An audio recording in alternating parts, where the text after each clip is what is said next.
A single aircraft sits under the fading light, its wings swept back like a bird poised across a storm front. Those wings are more than metal and rivets. They are the product of insight, stubborn patience, and the long arc of discovery. They are the shape that let human beings slip beyond old limits, into air where the needle trembles near the speed of sound and then moves past it. What the turbojet and the rocket promised, speed beyond anything the propeller age could routinely manage, the swept and delta wings made practical. They were ideas on paper for a time, delicate lines of theory. Then they became strong, exact and real, thanks to a community of researchers who welcomed problems, wrestled with them, and did not let go until the solutions held up in wind tunnels and in flight. Through careful analysis at the National Advisory Committee for Aeronautics, and later at NASA, those abstract shapes matured into trustworthy wings that could be bolted to a fuselage, flown by a pilot, and trusted at high Mach number. That is how the swept wing became a signature of a new era, a silhouette you can sketch from memory, a shorthand for the jet age itself. Aircraft design, taken as a whole, feels like a long river with quiet bends and sudden drops. It never stops moving. Early on came the canard biplane, an arrangement in wood and fabric that put a little surface out in front like a feeler, testing the air before the rest of the machine followed. That gave way to the tractor biplane and then to the monoplane, the latter steadily growing stronger and smoother, until, in the years between the world wars, builders were shaping all-metal wings and fuselages that could take higher loads and fly farther without creaking. The great rearrangement of power came later. The turbojet shouldered aside the piston engine for the kinds of flights that demanded sustained speed and long reach, and, as years accumulated, that turbojet was refined into families of turbofans, some with the temporary fire of afterburners for bursts of thrust. When speed rises, shapes must adapt. You can see the history of velocity scored into the proportions of airplanes, the relationship between wingspan and body length, the slenderness of fuselages, the taper of leading edges. For a long time through the early decades of the 20th century and into the years just before the Second World War, wings spread wider than the body stretched.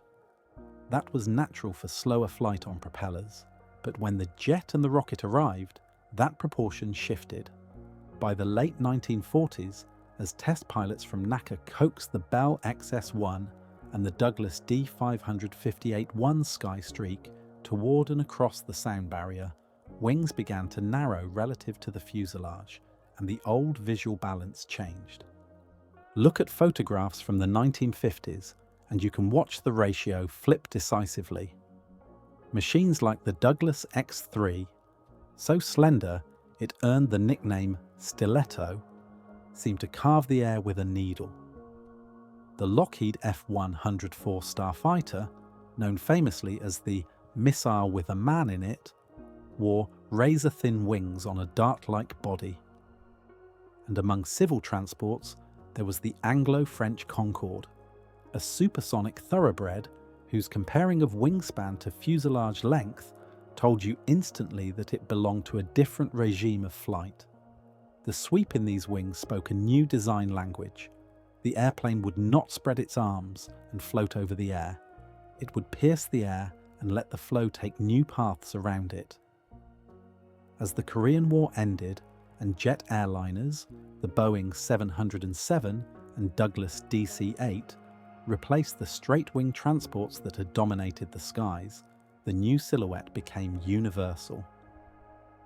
If the DC-4 generation represented a noble maturity of the propeller era, the swept-wing airliner was the banner of the jet age that followed. Decades later, that outline still marks our maps. The airport symbol on road signs all over the world is a stylized swept wing in motion, a tiny piece of design that grew out of deep research and the hunger for speed. Even at small airfields where straight-wing propeller aircraft still dominate the ramp, the global language of air travel is painted in sweep. Long before sweep became a badge of modernity, the idea already lived in a different corner of aviation. In the years before the First World War, a British designer named John Dunn experimented with tailless flying wings, swept shapes that promised a kind of built-in steadiness. They were not machines to slice through transonic effects.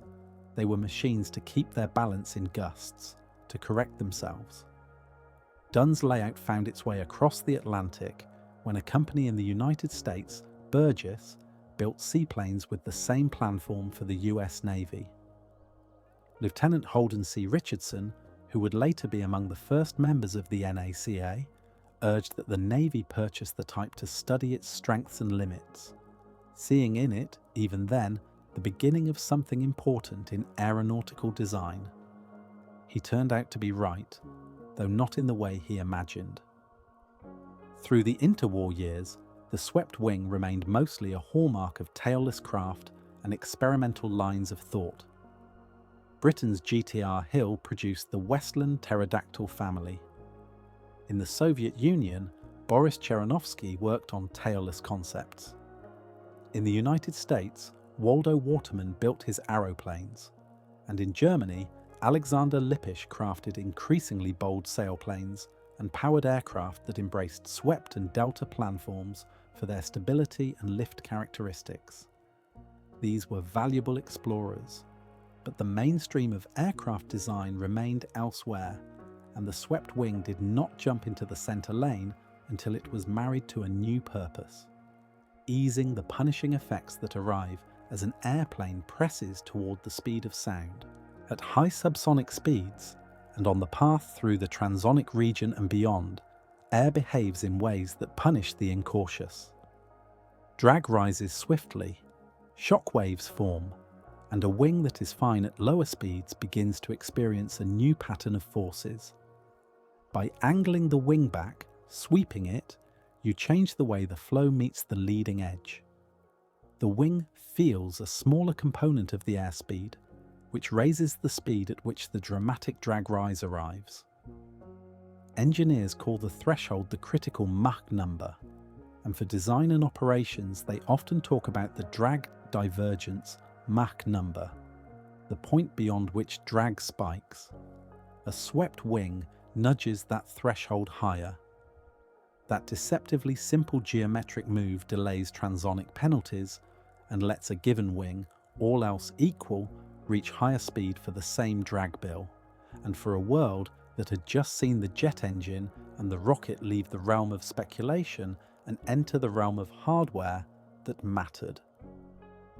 In 1935, when Italy opened an impressive new laboratory complex at Guidonia, the Volta Congress on High Speeds in Aviation convened.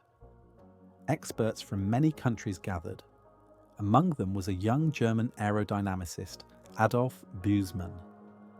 In his presentation, he showed something that looked modest, almost conservative to eyes trained on the DC-2 and DC-3, airliners of the day whose leading edges were already tapered more than the straight-edged wings of earlier craft.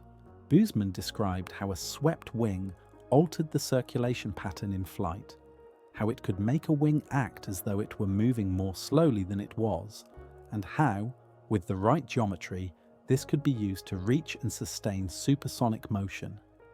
He sketched a concept airplane with what he called an arrow-shaped lifting surface.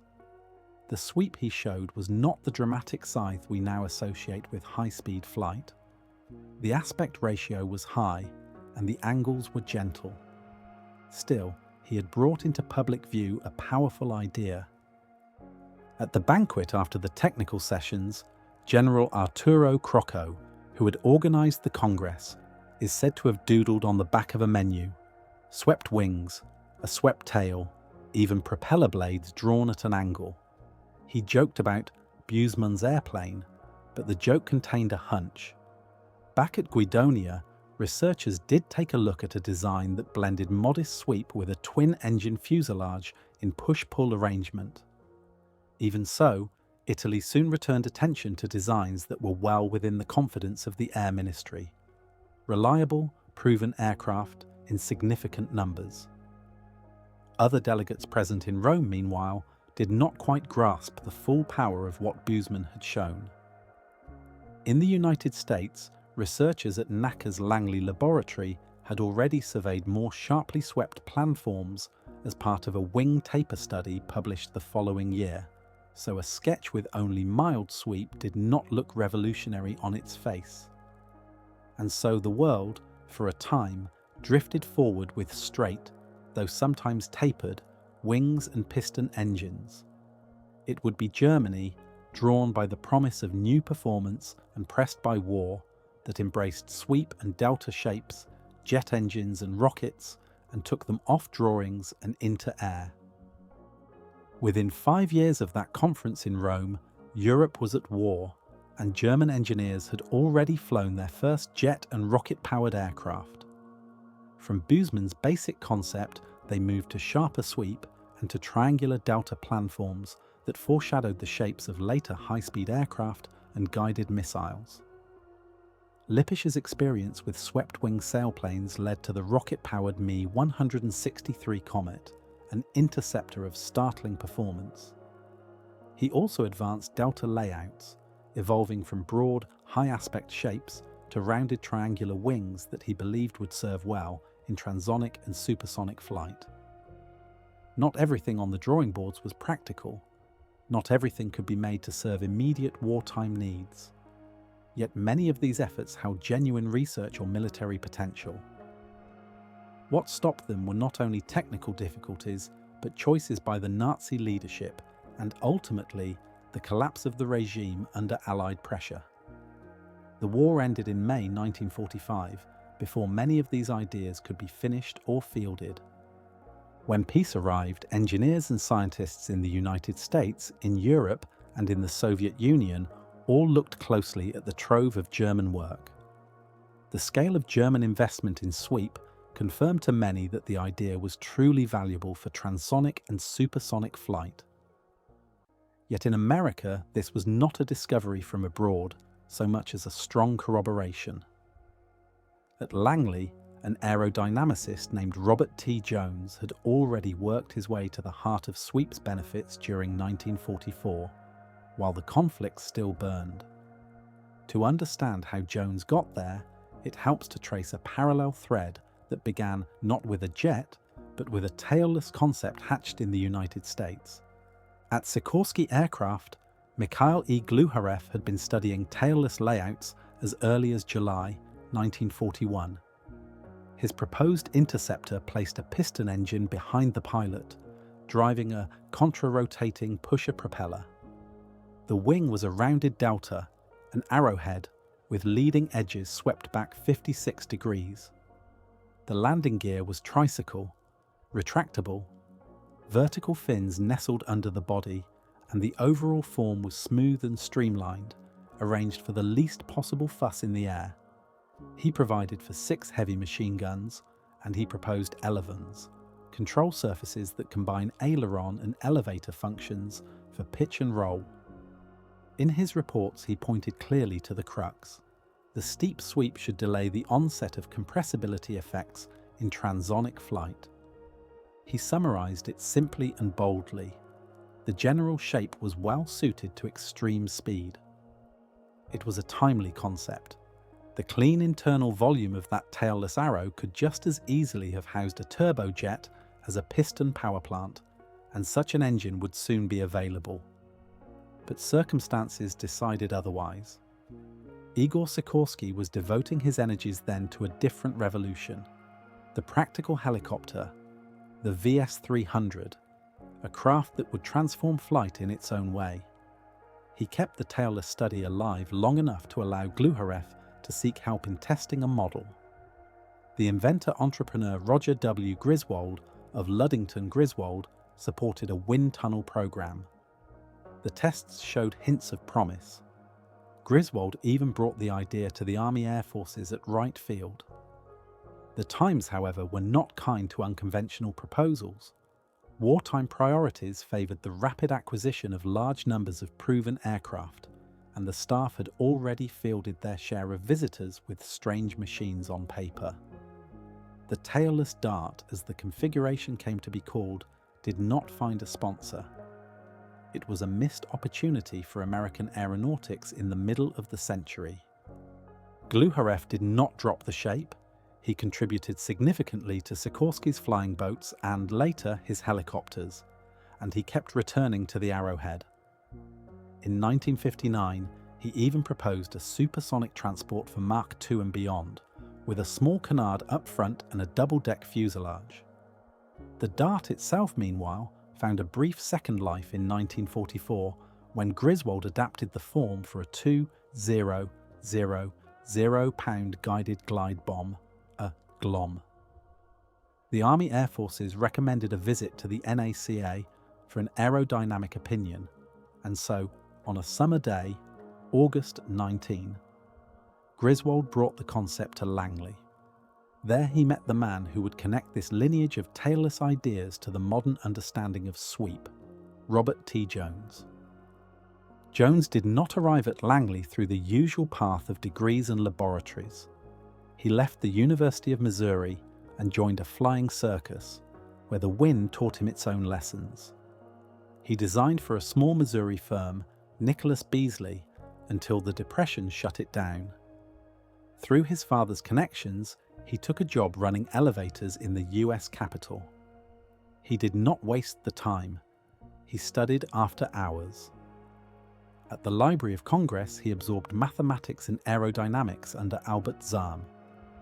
At Catholic University, he learned from Max Munkh, a keen mind who had already left his mark on the aerodynamic understanding of airfoils and flow. A sympathetic congressman, David Lewis, noticed the young operator's talent and helped him secure a temporary position at the NACA. Once at Langley, Jones proved impossible to miss. Soon he had a permanent post and companions of the highest caliber: John Stack, whose work would press into the transonic region; Eastman Jacobs, a master of airfoils; and Theodore Theodorson, whose analytical clarity could cut through ambiguity. When Jones looked at Griswold's tailless GLOM, he saw a shape with very low aspect ratio, a long root chord relative to the short span. Traditional lifting line theory, rooted in Prandtl's frameworks for higher aspect wings, did not apply cleanly, so he reached instead for other tools. From Munkh, he drew on analyses of flow past bodies at an angle, airship hulls, swept wings, and from Xu Shenxian of Caltech, he borrowed insights about flow around inclined bodies of revolution. He ran the problem in linear, two-dimensional, incompressible terms, not because he imagined this was the final word, but because it was a way to look carefully at something unusual. The result, at first glance, did not look like a triumph. He later said he thought it too crude and tucked it away in his desk. But the mind does not always stop where a page ends. The patterns he had sketched stayed with him. In January of 1945, the pattern clarified. The equations he had assembled for that low aspect ratio triangle could be carried into a different regime: supersonic flow. If the wing were slender, sharp in plan form, with very thin airfoil sections, and if its leading edges lay within the shock cone formed at high speed, then the flow over the wing could remain subsonic even while the craft itself crossed into supersonic territory. Under those conditions, the wing would behave as though it were at a much lower effective Mach number. The sweep, in essence, would mislead the wing in a way that was helpful. Jones realized that a unified slender wing theory could bridge compressible and incompressible regimes if one paid careful attention to the geometry. He wrote it down, combining the slender wing perspective and sweep theory.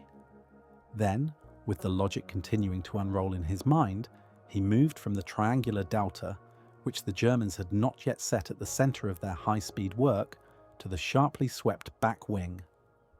In Germany, The order had gone the other way: sweep first, then delta. Jones's pathway reached both, and at once he could see that the high-speed work should use very thin airfoils, in contrast to some of the thick sections that had appealed to earlier tailless designers. That contrast turned out to be crucial. Lippish's Me-163 Comet, a tailless swept-wing rocket interceptor with relatively thick wing sections, suffered as it approached Mach 0.82. Shockwaves formed, stability shifted, and the craft became difficult to control. His delta-winged P.13 concept, rocket-boosted, ramjet-powered, was so thick in its wings and fin that the pilot's seat essentially lived inside the leading edge of the vertical tail. Such sections would have struggled to achieve the transonic performance he hoped for. After the war, NACA tests on a captured glider version of that design, the DFS-DM-1, confirmed the lesson. Transonic deltas should be thin in section and sharp at the leading edge. That finding steered American research decisively away from the thick Lippish approach and toward the thin, slender delta that Jones had articulated. Industry followed, and the shapes that would populate the jet age hardened around those clean, knife-like profiles. Ideas must leave the desk to become aircraft. In February 1945, Jones shared his sweep notes with Jean Roche, the Army Air Force's technical liaison at Langley. He also spoke with Major Ezra Kocher of the Air Technical Service Command, a figure who proved to be a critical messenger. Within the NACA, Jones discussed his conclusions with Arthur Kantrowitz and Hartley A. Sassol, colleagues whose judgment he respected. Kocher took the material onto Theodore von Karman and to Tien, both serving as scientific advisors to General Henry Hap Arnold, the commanding figure at the top of the Army Air Forces. Kantrowitz and Soll, for their part, urged Jones to inform George W. Lewis, the NACA's Director of Research, so that the agency could respond officially. On March 5, 1945, Jones wrote to Lewis. In plain, disciplined language, he laid out the heart of the matter. A V-shaped wing, travelling point foremost, would feel compressibility effects less than other planforms. Keep the V angle small relative to the Mach angle, the angle of the shock wave, and the essentials would hold together. Lift would remain. The centre of pressure would not lurch forward or back unpredictably, and the wing would behave in a similar way whether just below or just above the speed of sound. Theory is one thing, data is another. He arranged tests of a small triangular wing, sheet steel 4 inches long, rounded at the leading edges with a span of about 1.5 inches. In Langley's 9-inch supersonic tunnel, the model was pressed through the transonic region and up to Mach 1.75. In parallel, von Karman and Tien helped arrange additional trials at Aberdeen, Maryland, to check and extend the picture. The measured forces matched the expectations. On May 11, 1945, Jones published his first results. He stated what the data showed. A pointed airfoil travelling tip first holds a lift distribution that is relatively unaffected by compressibility below or above the sonic divide. This was nearly 2 weeks before Lippisch, under interrogation for technical intelligence at Saint-Germain in France, briefed von Karman about his delta concepts. It was also several weeks before Clark Millikan, working with von Karman, visited Messerschmitt's Advanced Projects Group and quizzed Waldemar Voigt about swept-wing fighters, and more than a month before Millikan travelled on to Falkenrode to interview Adolf Busemann himself. The timing matters because it underscores that Jones's understanding grew in parallel with, not in the shadow of, the German work. Even so, new ideas must run a gauntlet. At Langley, peer reviewers and the formidable Theodor Theodorson did not immediately accept that a single slender wing framework could neatly span incompressible and compressible flows. Some doubted even the strength of the evidence for sweep's benefits, preferring to hesitate until more results accumulated and more questions were put to the wind. If this kind of calm drift through the history of flight helps you unwind, you can gently subscribe and tap like on Space Historian so you won't miss the next chapters of this quiet journey. Good fortune often favours a careful mind, and for Robert T. Jones it arrived in the form of timely experiments. In the tunnels of NACA and in simple but revealing falling body trials, the numbers and the photographs spoke with a clarity that left skeptics with little to stand on. Sweep did what the theory said it should. Then came a quiet stroke of archival luck. A colleague unearthed a 1942 British translation of Adolf Buseman's 1935 paper, the very lecture that had once seemed modest to untrained eyes. The psychology of discovery is what it is. When your own analysis aligns with evidence that an adversary has been thinking along similar lines, attention sharpens. So when Jones prepared the bibliography for his swept-wing report, he placed Buseman alongside other pillars of German aerodynamics: Albert Betz, H. G. Kussner, Ludwig Prandtl, Hermann Schlichting. Whether that list reflected a collegial nod across wartime divides or a keen sense of how citations sway a room hardly matters now. It strengthened the case at exactly the right moment. Langley sent his report into the world at the end of June 1945. In it, Jones laid out the principle with calm precision. The sudden pressure penalties predicted by accurate theory, those attached shock fronts that bloom around an airfoil at near sonic and supersonic speeds, could be sidestepped by shaping the planform so that sweep exceeded the Mach angle. Do that, and the component of airflow that strikes the leading edge head-on is kept below the airfoil section's critical speed. The same logic helps even just below the speed of sound, when thickness effects and induced velocities would otherwise kindle shockwaves before you want them. In one clear statement, he showed why wings that aim for supersonic cruise should be swept at angles greater than the Mach angle, and why the design of the section itself must be thin and sharp. With that, the high-speed swept-wing aeroplane in America had a birth certificate, stamped and dated. Weeks earlier, his note on the slender Delta had performed the same service for the American high-speed triangular wing. By then, of course, Germany's research world was being turned inside out by Allied technical intelligence teams. They found wind tunnel models and test fixtures, notebooks and battered prototypes, signs of an intense investment in swept aerodynamics for both missiles and manned aircraft. The effect of that discovery rippled through laboratories in Europe, the Soviet Union, and the United States, even more strongly than the post-1918 fascination with Göttingen aerodynamics. In the tightening atmosphere of the early Cold War, intelligence services did what they always do when the future seems to hinge on physics. They looked hard often and everywhere, collecting and comparing what others knew with what they themselves suspected. The NACA, for its part, pivoted quickly. Within 2 years of the war's end, a widely read account of the agency's work was already asking sensible, forward-looking questions. How far could sweepback be pushed before the penalties outweighed the gains?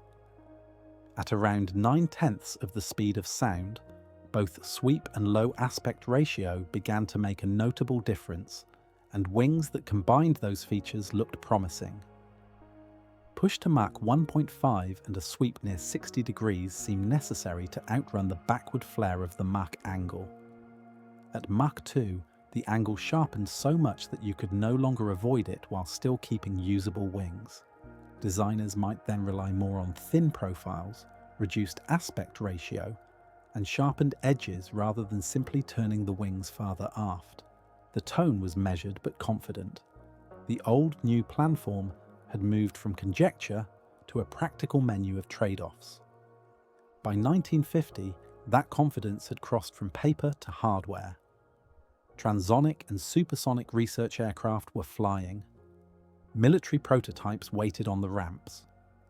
Two operational fighters, both destined for the same patch of sky, had already made their first flights in 1947, the American F-86 Sabre and the Soviet MiG-15.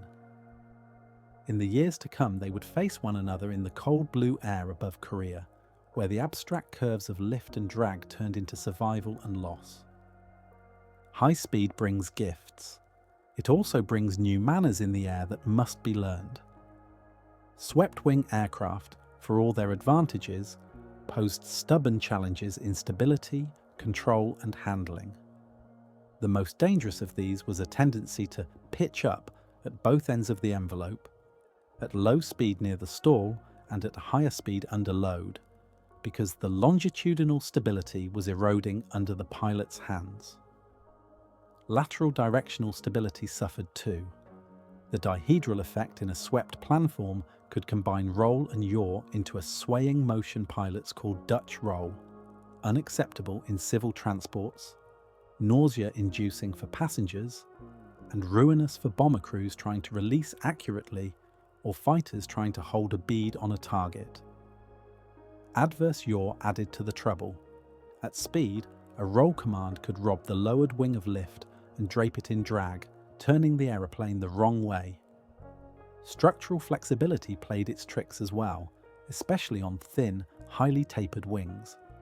Nowhere were those aeroelastic lessons harsher than on America's first large swept-wing jet bomber, the Boeing B-47. Its engines hung in pods. Its wing was broad yet thin, sweeping back with elegant taper. At higher speeds, the ailerons could twist the wing itself, a small control surface acting like a trim tab on the entire structure, so that the wing's twist defeated the very roll the pilot had asked for. In the worst cases, the aircraft could roll the opposite way. A series of accidents, both in test and early service, forced an interim speed cap. The cure, found in the design of the XB-52 and later the Model 367-80, the prototype that led to the KC-135 family and inspired the 707, was not to abandon sweep, but to choose thicker wing roots and torsion-resistant structures that would still flex vertically to soften gust loads while holding their shape against twisting. The core menace, pitch up, deserves a quiet, patient explanation. Every wing has a point where its lift peaks. Go a little beyond that, and the flow separates. The smooth circulation that generates lift is broken. In a straight-wing aircraft, the stall typically begins more uniformly, often encouraging a simple nose drop that a pilot can manage. On a swept wing, the stall tends to start at the tips and creep inward, moving the center of lift forward. The aeroplane's nose, already living on the edge of reduced stability, can then pitch sharply up, sometimes faster than the elevator can correct. Because ailerons sit outboard where the stall begins, roll control is lost precisely when it is most needed. The onset isn't always symmetrical. One wing can let go first, and the aeroplane snaps into a rolling drop. Close to the ground, the room to recover shrinks to nothing. There was, in principle, an intriguing way to turn some of these tendencies around. Sweep the wings forward instead of back. A forward-swept wing encourages span-wise flow toward the fuselage, so the outboard sections remain attached longer and keep their authority near the stall. Pitching behavior improves as well. The Germans flew an experimental forward-swept bomber, the Junkers Ju-287, during the war, and designers in several countries thought about M, W, and even X combinations of forward and aft sweep. At Langley, models of the XS-1 and D-558 were given forward-swept planforms for comparison tests. The idea worked in the wind tunnel and on paper, but in a world of aluminium and steel spars the price was high. Forward sweep brought heavier structures to resist aeroelastic twist. Weight and drag climbed. angles of sweep had to be modest. Even as late as the 1960s, the HFB 320 Hansa jet in Germany wore only a gentle forward sweep and never found broad commercial success. It would take decades more, composite materials, fly-by-wire control, and a willingness to revisit radical geometry to bring the concept back in a serious way on experimental craft, such as the NASA Rockwell HIMAT and the Air Force DARPA NASA X-29, with a kindred effort in Russia. Some weapons would adopt the layout for their own quiet reasons. The AGM-129 cruise missile used forward sweep as part of its low observability strategy. Still, those remained exceptions. The normal aeroplane of the jet age kept its wings swept aft. Because pitch-up could kill, the services moved quickly to learn how to tame it. The US Navy procured 2 Bell P-63 King Cobras and had them refitted with 35-degree swept wing panels and a longer fuselage to match the new center of lift.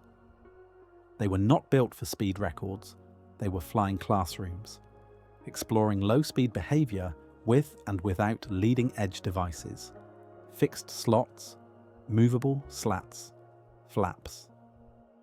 In clean configuration, one test found the limit abruptly. As the pilot eased the power back and raised the nose, a faint tremor announced an asymmetric tip stall. In a heartbeat, the aeroplane rolled to nearly inverted. With slats extended, the same airframe became well behaved. A veteran test pilot later said that, slatted, the machine was docile. Without them, it capered unpredictably. Those 2 L-39 research aircraft gave engineers and pilots a front-row seat to the quirks of the swept wing and showed that design choices, especially leading-edge treatments, could build a margin of safety back into the envelope. In combat aeroplanes, the stakes were harsher still. Pitch-up could rob a fighter of the turn it needed against an opponent, trigger loss of control, or overload a structure until it failed. Even superb aeroplanes were not immune. North American's F-86 Sabre, a machine many pilots considered the best of its time, was both admired and feared. British ace Roland Beaumont, testing the Sabre in the desert and driving it through the sound barrier, praised it as an outstanding aeroplane. In Britain, where native swept-wing projects lagged, some spoke of it with a mixture of envy and respect. That aircraft. Engineers peered at visiting Canadian-built Sabres with hungry curiosity, trying to puzzle out the secrets of its clean structure and fine handling. Yet the same Sabre took the lives of the unwary. A young pilot who would later fly to the moon, Michael Collins, remembered his first weeks with the type as a brutal education. The casualty rate at a single training base would seem unbelievable in peacetime, but at the time it was accepted with a grim shrug. NACA's Ames laboratory set to work on remedies. They tested a suite of changes on various Sabre variants. The most helpful pairing was an artificial feel system, so the stick forces would build reassuringly near landing and help the pilot avoid ham-fisted over-control, combined with leading-edge suction to draw away the boundary layer. The effect was clear. Stall and approach speeds fell, and the pilot was given more lift in hand for flare and low-speed maneuver. For naval aircraft hunting for a precise trap on a small moving deck, that mattered. The work, though aimed first at swept-wing fighters, spilled into the broader study of boundary layer control and eventually fed ideas for aircraft that could take off and land in very short distances. The Sabre's dangers were not limited to the slow end. At the High Speed Flight Research Station and at Ames, test pilots mapped the F-86's transonic pitch-up with care, and they did not mince words. The onset could be violent. In some dives, the loads spiked far beyond the design limit, momentarily blacking out the pilot. At typical combat altitudes, at lift conditions short of the absolute maximum, the nose could still lurch up hard. After exhaustive trials, a group of seasoned evaluators judged the early, slatted F-86A with its fixed tailplane and separate elevator, unsatisfactory because of severe pitch-up. The later F-86F, with its 6.3 wing extension and all-moving stabilizer, was better, but still a compromise, unsatisfactory yet acceptable in their careful phrasing. Across the lines, the MiG-15 fared worse. Its configuration, with a fixed tailplane and elevator mid-fin, was more easily blanketed by wing wake at high angles, aggravating pitch-up and sapping maneuverability into the transonic. Sabre pilots in Korea often saw MiGs depart in a hard turn, tumble into a flat spin, and then, with the aircraft unrecoverable, a pilot punching out of a machine that was otherwise undamaged. Years later, a Soviet pilot from a famed aeronautical family would acknowledge the truth. High-speed G-loaded stalls could tip a MiG into a spin beyond recovery, and there were fatal accidents. When a North Korean pilot defected with his MiG, American tests confirmed the vulnerability. The next machine in the line, the MiG-17, arrived with a revised outer wing to soften the behavior where it mattered. Europe's designers climbed the same learning curve.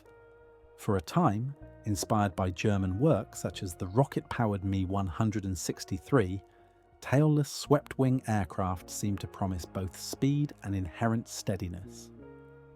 Reality intervened in September 1946, when British test pilot Geoffrey de Havilland was lost in the tailless DH-108 during a transonic test. A violent growing pitch oscillation at around Mach 0.875 tore the aeroplane apart over the Thames estuary. In the United States, the Northrop X-4, another tailless experiment, was more fortunate. At high altitude, where the air is thin, it never diverged catastrophically, but it settled into a relentless porpoise near Mach 0.88, thumping along as if riding a washboard road. Conventional tail designs struggled too. The Supermarine Swift, much trumpeted as a successor to the Spitfire's legend, developed a vicious transonic pitch-up, entered service late, and found itself useful for little beyond low-level reconnaissance. Amid all this, one slender white aeroplane gave the NACA a platform to explore pitch-up across the tricky transonic region with unusual clarity. This was the Douglas D-558-2 Skyrocket, the second phase of a research program that had begun just after the war. It was a partnership, Douglas's engineering and craftsmanship underwritten by the US Navy and guided by NACA's questions, a Douglas Company venture begun in 1945 and sponsored by the US Navy and the NACA. Think of the D-558 program as the quiet twin to the XS-1, standing beside it at the edge of a new frontier, but choosing a different path into the sky. The XS-1 went to school with rockets, its fuselage a neat ogive like a bullet, its mid-wing a slender slice with an 8% thickness-to-chord ratio. It lived on a mothership's wing until it was high enough and fast enough to be set free. The first D-558, by contrast, wore a constant diameter body built around an axial flow turbojet, a purposeful tube that made sense for plumbing, fuel and maintenance, and it carried a low straight wing at 10% thickness to chord. Where the rocket ship began its work in the air, the Navy's Skystreak behaved like a normal aeroplane on the ground. Roll, lift, climb, test. Both designs, though straight-winged and conservative by later standards, had their stabilizers and elevators perched partway up their fins. The Navy ordered 6 D-558s, a practical vote that said, "Let's learn from this family, step by step." Sweep was not part of the family plan at first, but in the paper trails brought back from Europe, stacks of reports, annotated figures, tunnel balances, and in the new American analyses by Robert T. Jones and others, Douglas engineers saw the same current. Swept planforms were not a curiosity, they were a key. The Navy, NACA, and Douglas shifted course. The last three airframes would not simply copy the straight-wing sky streak. They would become something new. The initial thought was modest. Keep the basic fuselage, fit swept wings and a swept tail, and press on. Langley dutifully ran models with different sweep angles and spans, preparing to advise on a careful retrofit. But possibility has a way of growing once you look at it closely. If you could do better than transonic, if you could reach supersonic, why stop short? So the redesign deepened. Out went the simple nose pitot intake. In came an ogival body more like the XS-1, a fine spindle made to slip through the thickening air near Mach 1. The wing was moved up to a mid-fuselage position, its leading edges swept 35 degrees and fitted with slats. The plane stood with a touch of anhedral, a gentle droop that helped the way it sat on the wind. The landing gear tucked into the fuselage. And in the tail was a secret. The new machine would carry both a small turbojet and a rocket of about 6,000 pounds of thrust. The name changed to fit the ambition. This was the D-558-2, the Skyrocket. The straight-winged sibling became the D-558-1, the Skystreak. The first Skyrocket flew in February 1948. At first, it was not a revelation. Loaded heavily for test work, it needed 4 jettisonable JATO bottles to shove it off the runway with authority, and even then it felt reluctant. But the team understood that brute arithmetic, weight, thrust, density, altitude, was not the point of the design. The point was how to use the air wisely once you were moving fast inside it. Soon the Navy and NACA chose to turn 2 of the 3 Skyrockets into air-launched research craft. A modified PB-21S Superfortress took on the role of carrier. What had once been fuel burned in the climb would now be reserved for the experiment itself. And that changed everything. More seconds at the edge of the transonic region, more chances to nudge across and come back, more margin in case the data brought surprises. Of the 2 air launch conversions, the third Skyrocket kept its turbojet and its rocket together. Hybrid power for a hybrid mission, able to sprint past Mach 1.1 and then loiter, repeating runs through the region where small changes tell you big truths. The second Skyrocket became a purer instrument. The jet came out. In its place went additional tanks for fuel and oxidizer, so the rocket could burn longer. Flown by the calm hands of Scott Crossfield in November 1953, that second aircraft reached Mach 2.01, the first piloted flight beyond twice the speed of sound. Earlier, with Lieutenant Colonel Marion Carl at the controls, it had walked the line vertically to 83,235 feet. These were not just numbers to be carved into a program summary, they were new vantage points from which the air and the wing could be seen afresh. Eventually, the NACA took delivery of the first Skyrocket as well, the one Douglas had kept for its own trials. The agency converted it to all-rocket configuration, although it made only a single check flight before the ledger closed on that airframe. The Skyrocket was beautiful to look at, and occasionally ugly to fly. Before the conversion to all-rocket, the second ship taught NACA pilots a hard lesson about pitch-up. On the 8th of August 1949, during its 7th flight, Robert Champine eased into a 4G turn at about Mach 0.6. In a blink, the nose heaved upward, the load spiked to 6G, and the aeroplane threatened to run away from him. He pushed hard to full down elevator and brought it back, landing without drama, but with an instinctive respect for what he had touched. The team kept probing. In November, John Griffith repeated the 4G Mach 0.6 condition. He tried to stay with the Skyrocket, to map the ledge rather than back away the moment he felt it. The aeroplane snapped onto its back. He righted it and continued, exploring the slow end.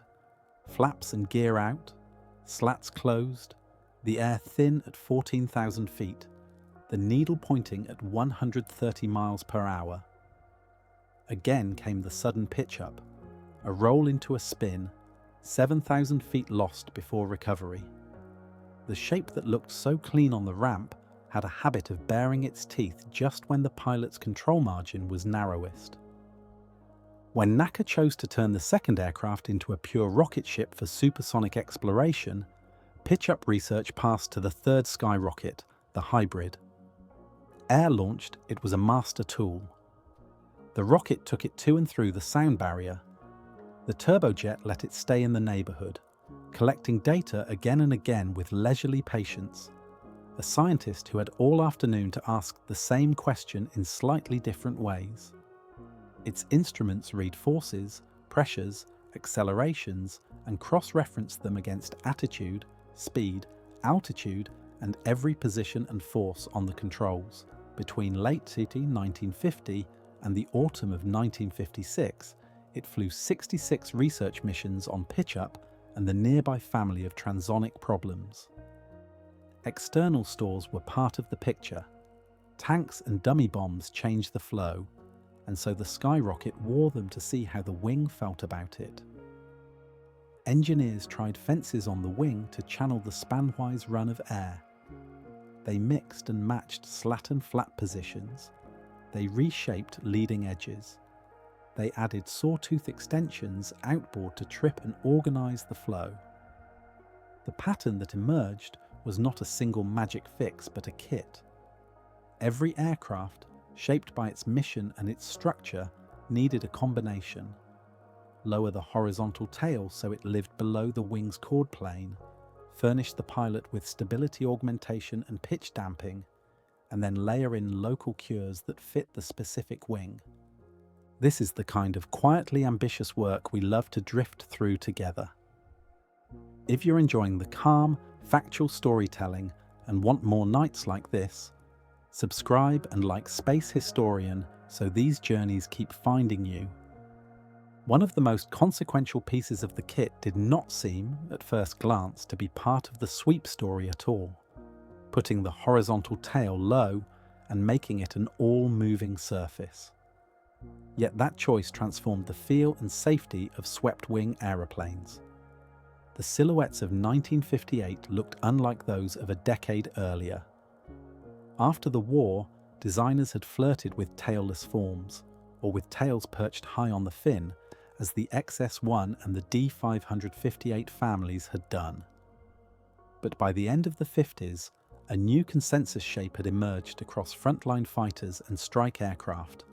Irreversible, power-assisted controls, with augmentation and damping.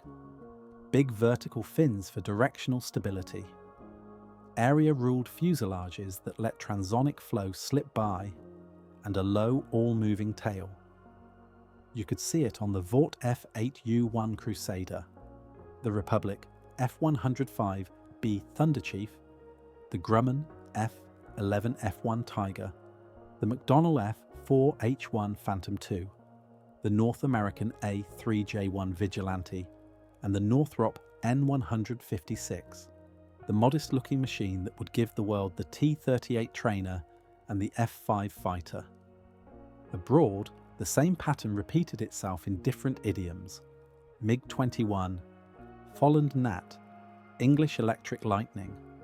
Aircraft that ignored these lessons paid for it.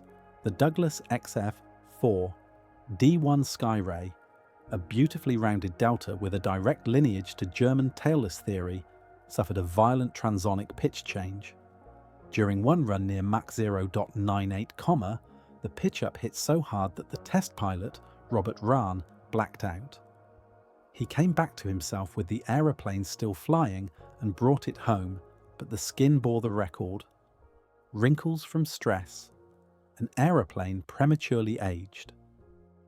Grumman's F9F story is a tidy parable. The straight-wing Panther became the swept-wing Cougar by swapping wing panels and keeping the rest largely the same, so close that the designation remained F9F. But the Cougar's mid-placed tail and thick wing, inherited from a subsonic parent, did not belong to a swept-wing child. It pitched up and departed easily until the wing was reworked, and even then its carrier approaches demanded a narrow slice of angle of attack. Pilots flew faster to avoid the trap of a last-moment stall and pitch up, trading safety on one axis for risk on another. Faster approaches meant less precision, more wave-offs, more bolters. McDonnell's XF-88 began life as a brawny twin-jet fighter on hold for want of stronger engines. When it re-emerged as the F-101 Voodoo, it wore a T-tail, a look that suits airliners but rarely favours fighters. The Voodoo lived with bad pitch-up behaviour. The remedy was mechanical rather than aerodynamic. A stick kicker that shoved the control column forward as angle of attack rose, a stern reminder that the aeroplane was about to misbehave. McDonnell learned from it. Their next fighter, the F-4H-1 Phantom II, placed the tail low at the base of the fin and gave it a characteristic droop. It was better to remove the conditions for pitch-up than to punish the pilot for approaching them. The best practice went one step farther. Put the tailplane below the wing's chord plane, often meaning low on the rear fuselage, and make the whole surface move. The seed of this change was planted early.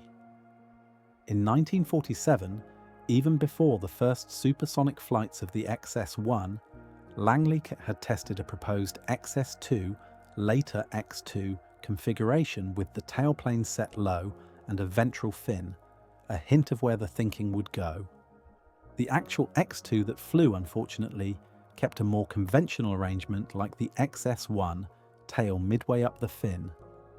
The first of the American Century Series fighters to embody the low, all-moving stabilator was North American's YF-100A Super Sabre. This return to an all-moving pitch control looked new but had roots in the earliest era.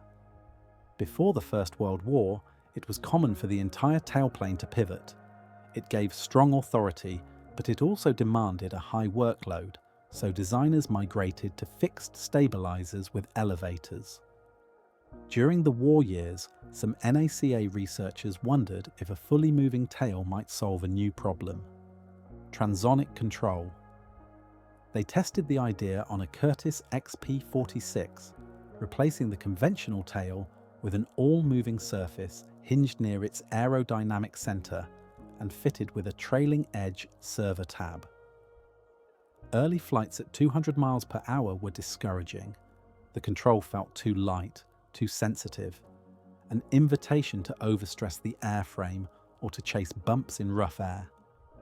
The team changed the mechanism from a server tab to a geared system. It was not perfect, but it was transformative. The stick force now rose in a way that told the pilot how much he was asking of the aeroplane. With the XS-1's early supersonic runs in the autumn of 1946, confirming that authority in pitch could make the difference between a clean pass and a frightening episode, the argument for an all-moving tail strengthened. Designers could earn back control margin right where compressibility tried to take it away. Tail location mattered as much as tail type. The German wartime literature tilted either toward no tail at all or toward the dramatic T-tail, as in the DFS 346 research rocket plane or the proposed Focke-Wulf Tu 183 swept fighter. Those ideas influenced early thinking in the post-war world, and they left fingerprints on the MiG-15's ancestry as well as on British concepts. But what the Skyrocket and even the Sabre showed in flight was plain. As angle of attack rose, tails placed mid-fin or at the top were vulnerable to blanketing and pitch-up. In 1949, as the Air Force and North American began work on the Sabre 45, a successor with 45 degrees of wing sweep, two Langley researchers, Jack D. Brewer and Jacob H. Lichtenstein, measured tail size, length, and vertical placement using a 45-degree swept model in the stability tunnel. The data were decisive: put the tail far enough aft and keep it on the fuselage centerline when viewed from the side, and longitudinal stability and control improved. Building on that work, William Alford, Jr. and Thomas Pasteur, Jr. used the 7 by 10 foot high-speed tunnel to study aspect ratio and placement for Mach numbers from 0.80 to 0.93. Their 1953 report was crisp. Within the variables they explored, the most favourable pitching moment behaviour at Mach 0.90 came when the tail sat below the wing chord plane. Other tweaks mattered far less. Ames flight tests in 1952 provided the proof pilots trust most. A North American YF-86D interceptor variant, modified with a low tailplane, displayed essentially the same static instability in pitch as an earlier F-86A that had been prone to uncontrollable pitch-up. But with the low tail, it showed only a mild, manageable tendency. Stabilizer and elevator effectiveness at transonic speed improved by nearly 40%. The prototype YF-100 Super Sabre, which first flew in May 1953, embodied this shift, and then came the Vought XF-8U-1 Crusader, the Republic YF-105 Thunderchief, and many others. It was, in a way, a return to beginnings, a pivoting tail that the Wright brothers would have recognized, given new purpose by jet speed and compressibility. As aeroplanes pushed beyond subsonic assumptions, a new spectre appeared, not aerodynamic so much as inertial, but no less real in a cockpit. When wings shrank and fuselages stretched, the mass inside ceased to be spread across a span. It was stacked along a spear. Compare the ratios, and you can see the migration. The Wright Flyer's wingspan was almost twice its fuselage length, at 1.91 to 1. The SPAD 30 of 1918 stood at 1.30. By the time of the P-51D Mustang, it was 1.14. Then the shift accelerated. The XS-1 dipped to 0.90. The F-100A reached 0.80. The F-104A sliced the number in half, again to 0.40, and the X-3 Stiletto narrowed it further to 0.34, a needle with tiny wings. These proportions helped the flow at high speed, but they also changed how an aeroplane responded when it rolled and pitched at once.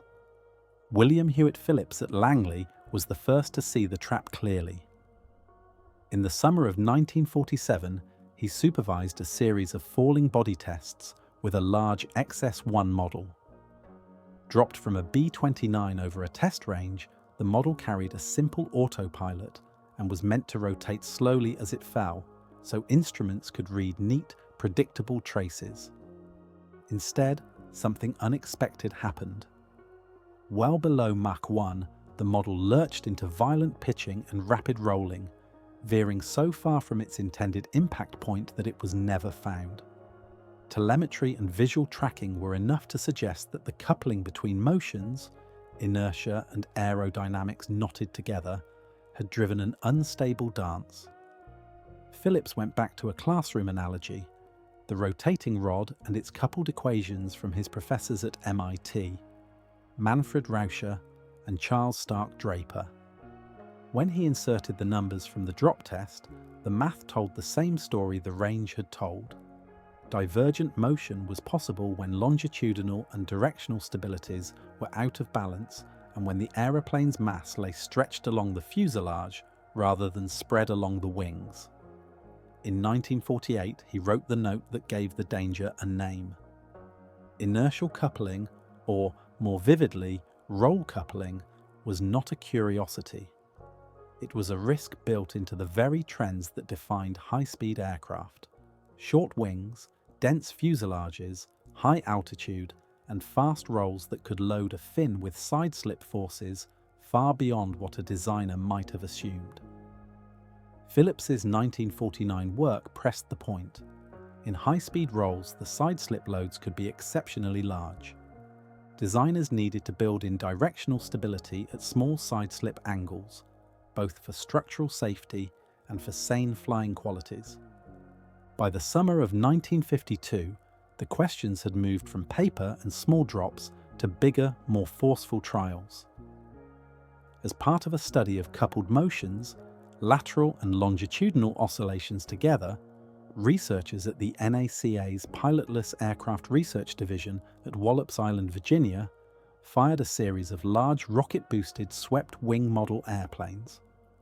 The rocket-boosted models that the NACA sent arcing off their rails at Wallops were not toys. They were serious, scaled omens. Each measured a bit more than 3 feet in span and nearly 6 feet in length, shaped broadly like the D-558-2 Skyrocket as it had first been imagined, though with a slightly shorter vertical fin.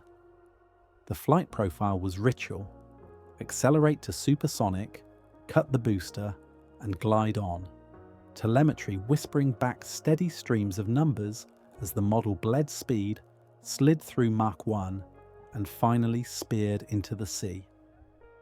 On the 6th of August 1952, the team added a twist.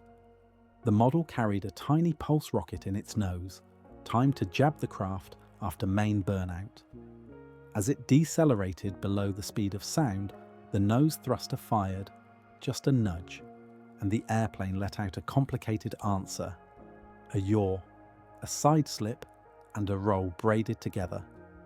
Instead of fading, the motion strengthened. The model rolled, pitched, and yawed more wildly with each cycle until the ocean ended the test. The radio logs were calm. The meaning was not. The summary was spare, almost dry, but it amounted to a warning label for the coming age. A clean lateral oscillation can wake up longitudinal motions. Those motions tend to run at twice the frequency of the original. Lift loads rise fast, and the source is twofold: an aerodynamic moment born of side slip and an inertial cross-coupling in which roll characteristics dominate. Two models, 5 years apart, had shown that inertial coupling was no ghost story. Soon, full-scale aircraft would prove it in the roughest way. The Bell X-1A, longer, sleeker, and stronger than the original XS-1, reached Edwards in early 1953, flew a short contractor program, and then moved into Air Force evaluation that November. On the 12th of December 1953, at something like Mach 2.44 and close to 80,000 feet, Chuck Yeager met the phenomenon head-on. Up where the air is thin, low Q, as the engineers say, something as small as a slight thrust misalignment can start a slow roll. Yeager corrected. The X-1A snapped the other way, then back, rolled and tumbled, and fell more than 50,000 feet before he beat it into some semblance of order. When he finally glided home, bruised and short of breath, he keyed the mic and said it as simply as a man can. If he'd had an ejection seat, he'd have used it. Later, NACA's analysis was equally plain. Near Mach 2, the X-1A had too little directional stability, too little roll damping, and the airframe responded to that mix with uncontrolled rolling motions. The prediction William Hewitt Phillips had made on paper in 1948 had taken on air and weight. By then, North American's prototype YF-100 had been airborne for months. It first flew in May 1953, a new prize among fighters. Wings swept hard, long fuselage, a compact vertical fin. Pilots loved the speed. Test pilots, whose job is to listen to an aeroplane's bad habits as closely as its good ones, were far less charmed. Lateral directional stability across the combat speed range was unsatisfactory, they reported, with oscillations that seemed in no hurry to die out. Yet in the name of weight and drag reduction, the production F-100A appeared with a smaller fin, less height, less area, less aspect ratio, more taper. The effect was to halve, by some estimates, the airplane's directional stability compared with the prototype. The first F-100As reached squadrons in late summer 1954. In October and November, inertial coupling showed its teeth. 2 crashes, one claiming North American's chief test pilot, George Wheaties Welch, the other RAF Air Commodore Jeffrey Stevenson, were followed by more. The Air Force grounded the fleet. North American, the Air Force and NACA began a coordinated, urgent study to diagnose and cure what could be cured. And then, while the F-100 was under the microscope, the Douglas X-3 had its own grim encounter. First flown in October 1952, the X-3 was a stylus of an aeroplane with stubby straight wings and a fuselage drawn like a missile. Its engines never matched its shape, hopes for Mach 2 faded, and even Mach 1.21 required a dive. NACA took it in December 1953. On the 27th of October 1954, on the 10th NACA flight, test pilot Joseph A. Walker commanded a brisk left roll at Mach 0.92, 30,000 feet. As the X-3 rolled, it pitched up and slid sideways. After he steadied it, he tried again at Mach 1.05. The aeroplane responded more violently. Sideslip blew through 21 degrees. The craft pitched down to about minus 6.7 G, then snapped to more than positive 7 G. The mad dance subsided, and Walker brought the machine back, carrying a story that would ring in engineers' ears beside Yeager's. The F-100A's case was the most pressing. It was the first of a whole century series, intended to fill squadrons across the Air Force and friendly air arms.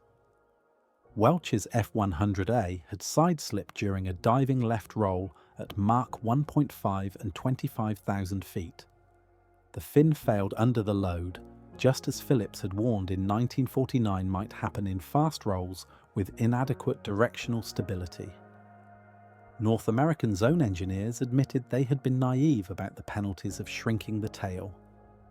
Months of test sorties, some hair-raising and analytic work at Langley on a Reeves electronic analog computer followed. In one run at Mach 0.7, using only 2/3 aileron, NACA's A. Scott Crossfield felt a large yaw divergence and a savage pitchdown that hammered the jet with roughly minus 4.4 G. The fixes were not delicate. The F-100 gained a much larger vertical fin, 2 more feet of wingspan to pull the centre of gravity forward, and a yaw damper. In time, the Super Sabre would become a reliable fighter bomber, serving nearly a quarter century with US units and longer abroad, but it always demanded a pilot's full attention and respect. It's worth saying clearly, inertial coupling wasn't born from sweep or delta shapes alone, nor did it restrict itself to them. It arrived because the jet age changed proportions, wings growing smaller, fuselages longer and denser, and because rolls at speed stuffed a lot of energy into the wrong axes all at once. Straight-winged, low-aspect designs like the X-3 and the later F-104 could be even more at risk than some swept types. Still, for designers working with sweep and with deltas, the phenomenon became a second great dragon to go with pitch-up. The fixes left fingerprints on silhouettes, bigger fins, ventral fins, strakes, later twin tails like the ones on the F-14A, F-15A and F/A-18A, and hidden inside yaw dampers and control laws. Pilots learned new rules too. In certain corners of the envelope, abrupt transonic and supersonic rolls were simply not done. The history reads like a cautionary parable. A model misbehaved in 1947. A careful analyst named the danger in 1948. A decade later, pilots died because the significance of that note had not sunk in. Even inside NACA, urgency took time to harden. In August 1953, when engineers drafted a tentative plan for a research F-100A NACA expected to receive, the emphasis was still on pitch-up gunnery handling qualities and the matching of flight data to tunnel results, work better suited to other centres. Even after the X-1A, the F-100A and the X-3 had made the cost plain, inertial coupling continued to surprise the unwary. In the longer view, design evolved. Stability augmentation grew subtle and capable, and then computer-driven fly-by-wire placed a steady digital hand between pilot and airframe. The phrase inertial coupling faded from briefings into history. But for the generation that flew X-3S and F-100S, F-100-1S, F-100-2S, and F-100-4S, the words never lost their chill. They meant, what makes sense in an equation can turn on you at 1,000 feet per second. Alongside sweep, the delta wing was writing its own international story. Europe at first followed the Lippisch path. Generous, thick sections that worked well at lower speeds, and for certain missions, but that paid a penalty beyond the transonic. The Avro Vulcan and the tailed Gloucester Javelin made grand, purposeful shapes in the sky, yet their wing thickness limited them. Only after Convair's thin-wing Delta family began to take shape, the XF-92A research craft, the F-102 interceptor, the XF-2Y1 experimental naval fighter, the B-58 supersonic bomber, the F-106 interceptor, did European houses turn to leaner deltas that liked Mach numbers north of 1. The Swedish Saab J-35, Draken, Britain's Fairey FD.2,2, France's Mirage lineage from the Little Mirage onward. These were deltas made for speed and turn. By the end of the 1950s, British and French work had closed any delta gap that may have existed with the United States, and some minds were already sketching a Mach 2 transatlantic transport with a graceful reflex OG, a thought that would harden a decade later into Concorde's unmistakable plan form. The Soviets, less enamoured of pure deltas for some roles, coupled thin delta wings to low-set tails and produced agile MiGs and Sukhois. Those tailed deltas, the MiG-21 most famously, handled transonic and supersonic turns better than conventional deltas could, which shed speed quickly at higher angles of attack. In America, a rough analogue in spirit, if not in geometry, was Douglas's compact A4D1 Skyhawk, a light attack jet that could outdance many fighters. It is often said that American deltas owe everything to Lippisch. They don't. Unlike the swept-wing F-86 and B-47, which clearly carried the imprint of German wartime work, the US Delta story grew largely from American research. When Lippisch finally sat across from Allied technical teams, Robert T. Jones had already staked out the thin, sharp triangular wing and run his first tunnel tests. In June 1946, Convair's engineers working on what had been the XP-92 met Lippisch at Wright Field. By then they had already decided on a thin delta. We had heard about Dr. Lippisch's work, and this gave us some moral support, Adolf Burstein recalled later, but not much else. We did not go along with many of his ideas, such as a very thick airfoil. Their path had been to start with a 45-degree swept wing, march the sweep back, and fill in the trailing edges until the closing geometry created the classic 60-degree triangle. They chose a thickness-to-chord ratio of about 6.5, less than half that of the Lippisch DM-1, and the result looked nothing like the older German forms. Edward Heinemann at Douglas agreed in his own way. Whatever the merits of Lippisch's work, extensive testing showed no special virtue in an equilateral triangle, especially with thick airfoils. The record of how America actually handled a Lippisch artifact underlines the point. In the last weeks of the war, advancing troops found the DM-1 Delta glider at Preen, a thick-wing wooden shape meant to try out low-speed handling for a proposed P.13 supersonic fighter. Shipped to Langley's full-scale tunnel in January 1946, it disappointed. Lift was low, drag high, directional stability poor, and the machine was judged unfit for flight tests. Engineers did not shrug. They tried to make it better. They sharpened the leading edges, sealed the slots and gaps around controls, replaced the thick fin with a thin one, and moved the pilot beneath a clean bubble canopy. They doubled the lift coefficient from roughly 0.6 to over 1.2, but the configuration remained unsatisfactory. It served, if anything, as a negative template, proof that thick deltas with awkward verticals were not a road to the supersonic future. Langley's attention turned to thinner, cleaner shapes, not yet as extreme as Jones's first Dagger, but clearly headed that way. By early 1947, studies were already underway on slender, low aspect ratio deltas that could meet a new military wish list, a bomber interceptor that could touch Mach 1.5 at 60,000 feet. Out of this aligned thinking came the first delta-wing jet aeroplane to fly. The Convair XF-92A, which lifted off in September 1948. It wore a fighter designation, but everyone involved treated it as a research craft, a technology explorer. It showed what the Delta could do and convinced Convair and the Air Force to keep the planform for a future interceptor. The original interceptor sketch had been stranger. The XP-92, a barrel-bodied, rocket-boosted ramjet with the pilot perched in a conical nose nested inside the circular inlet, a cousin in concept to René Leduc's French experiments. That project disappeared.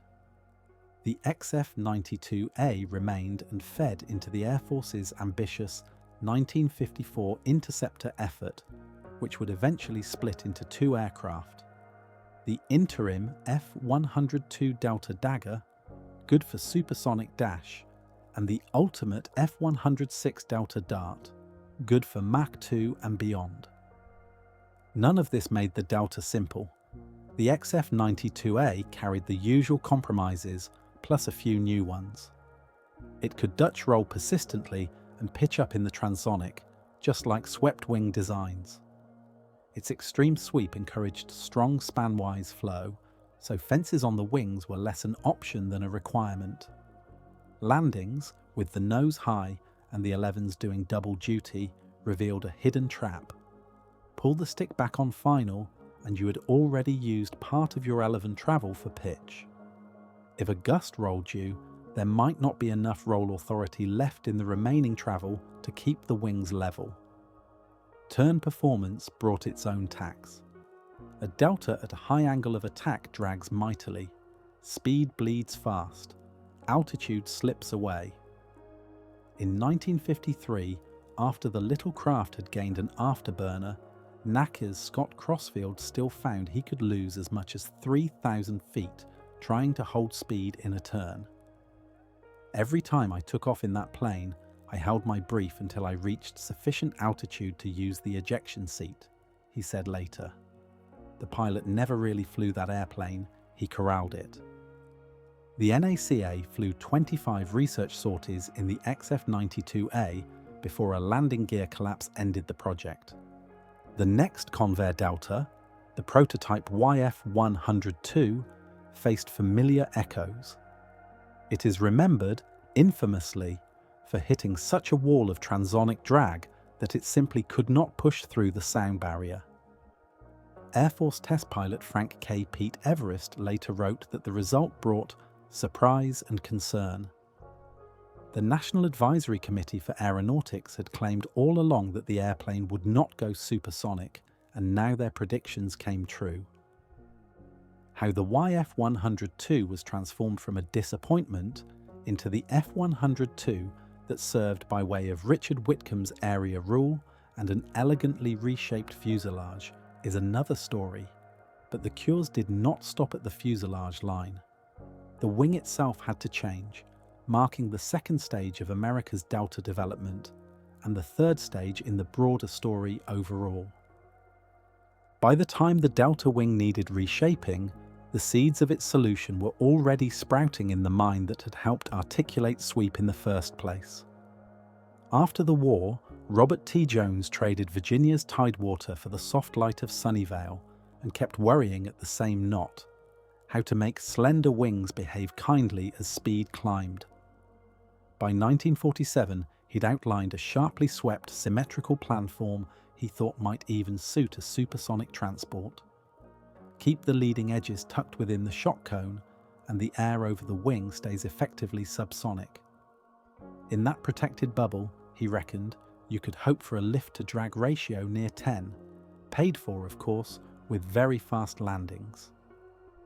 Small models went into the Ames 1x3-foot supersonic tunnel, bigger ones into the cavernous 40x80.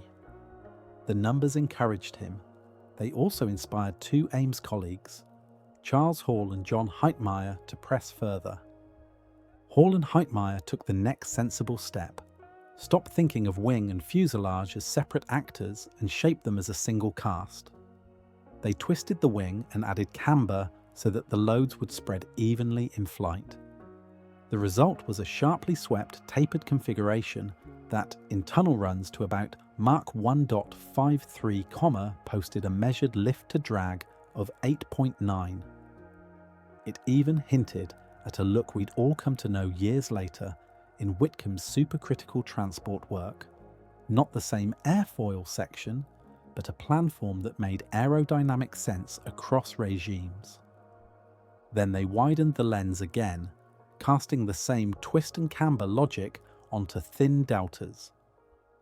In 1951 and 1952, they produced paper after paper, a dozen in all, and in the spring of 1953, Hall gathered the threads into one study. He laid out how slender deltas of different aspect ratios lifted and dragged and pitched from touchdown speeds around Mach 0.25 up through about Mach 1.9. Out of that careful bookkeeping came an idea with an elegant name and a practical bite: Conical Camber. Round and twist the leading edge so that the wing's own lift doesn't create its own drag tax. Make camber small at the root and deepest out near the tips. If you trace the camber along the leading edge, you could imagine a steadily opening cone nested under the wing's front edge, giving the concept its name and its geometry. Like Whitcomb's area rule, Hall's conical camber arrived right on time for a particular airplane that badly needed help: Convair's YF-102. Area ruling, smartly applied, would let it slide through the sound barrier without being trapped by transonic drag. Conical camber would then make the resulting machine flyable across the range where pilots needed it to behave. The limelight fell mostly on Whitcomb, who rightly received the Collier Trophy in 1954, but comparative testing at Edwards from late 1954 into mid-1955 told a second story. Cambered versus symmetrical YF-102S showed lower drag, an increase of roughly 20% in maximum lift to drag from Mach 0.6 to 1.17 at 25,000, 40,000 and 50,000 feet, and a more than doubled measure of transonic stability. Severe pitch-up stayed away except while accelerating or decelerating through the region where trim shifts. With that, a practical transonic supersonic delta was no longer a sketch on a drafting board, but a shape you could order into production. By the middle of the decade, the F-102's worst habits had been cured. Service loomed. Convair's teams were already sketching its successor, the F-106, and a four-engine bomber that would scythe along at more than twice the speed of sound, the B-58 Hustler.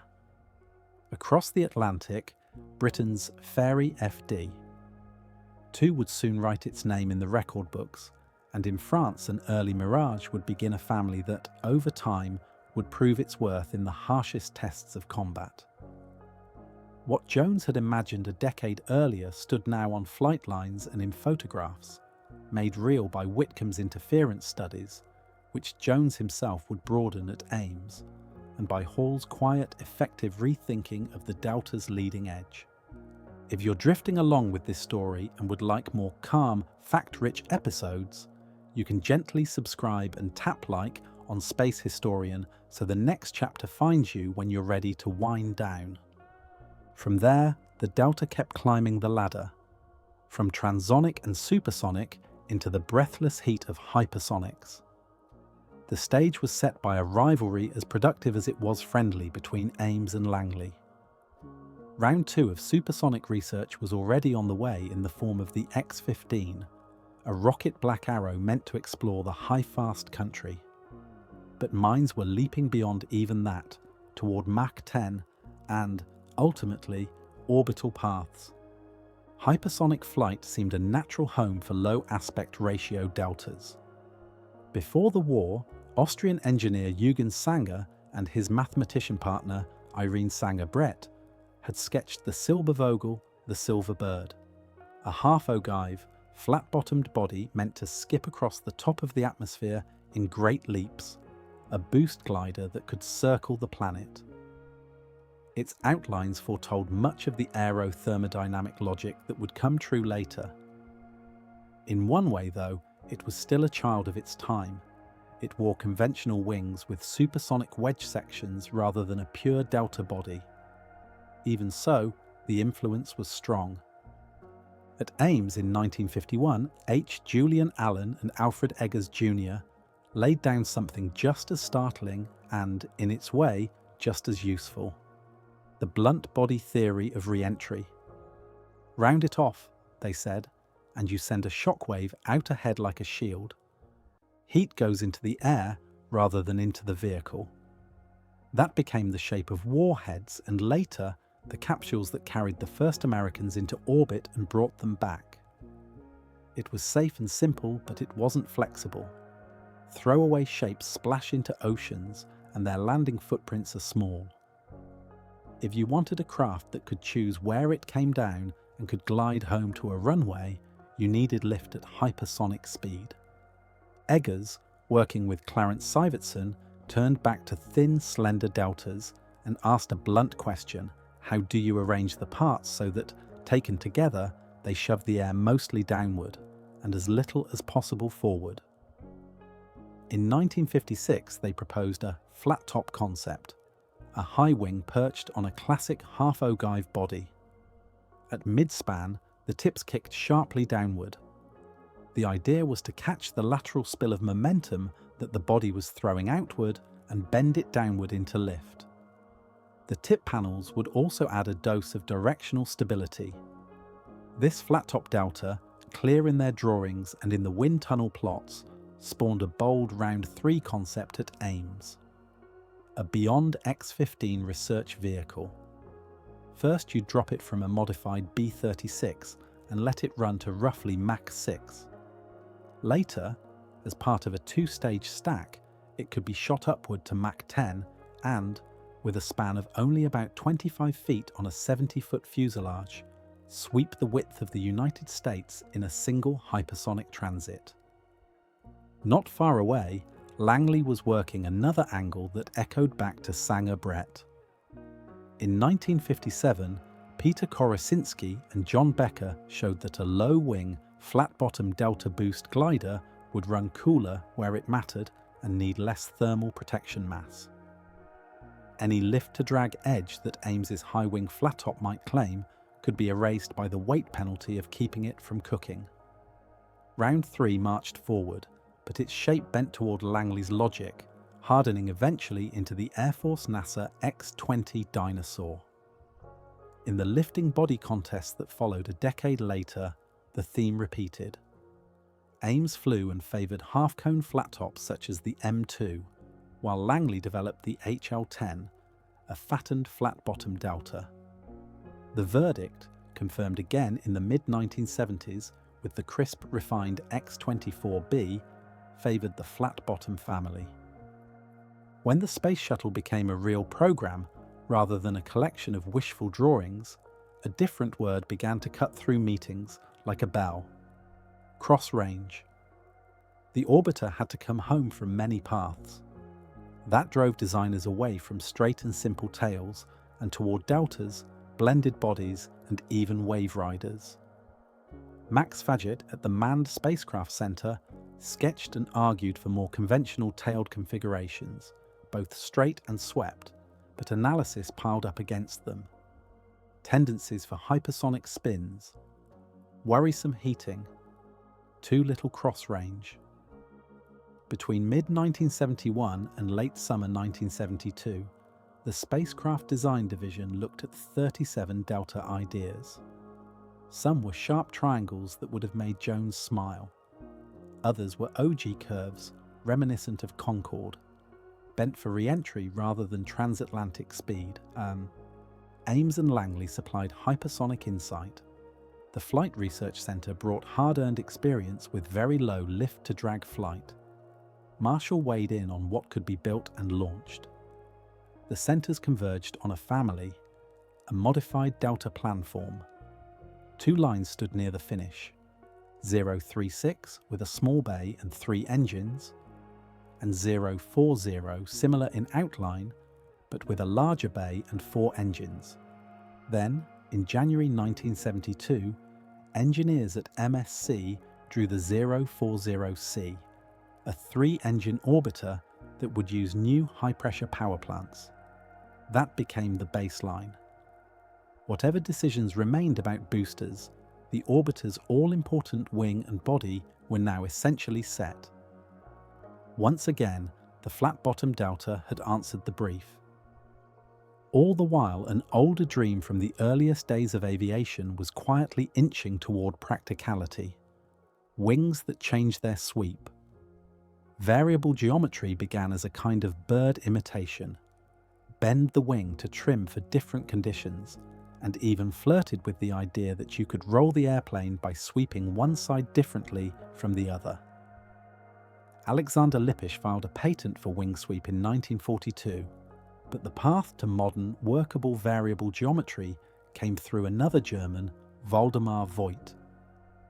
At Messerschmitt, he designed a graceful mid-wing fighter called the P-1101, swept for speed, which the Air Ministry declined to build.